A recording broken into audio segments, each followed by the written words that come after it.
বিনোদনের অপর নাম সার্কাস। জি, এই সার্কাসটা আমাদের ছোট বড় সকলের কাছে প্রিয়। বিভিন্ন ধরনের ইভেন্ট থাকে, যে প্রতিটা ইভেন্টে একটা করে চমক থাকে।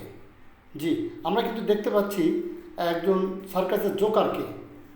জি, এই সার্কাসের জোকার কিন্তু সার্কাসে বিনোদন দেওয়ার জন্য সবচেয়ে বেশি গুরুত্বপূর্ণ ভূমিকা রাখার জন্য সার্কাসের যুবরাজ বলা হয় এই জোকারকে।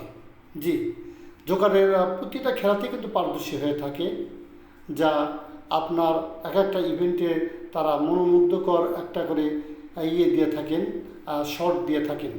জি, আসলেই একসময় এই সার্কাস ছিল বিনোদনের সবচেয়ে বড় একটা মিডিয়া মাধ্যম।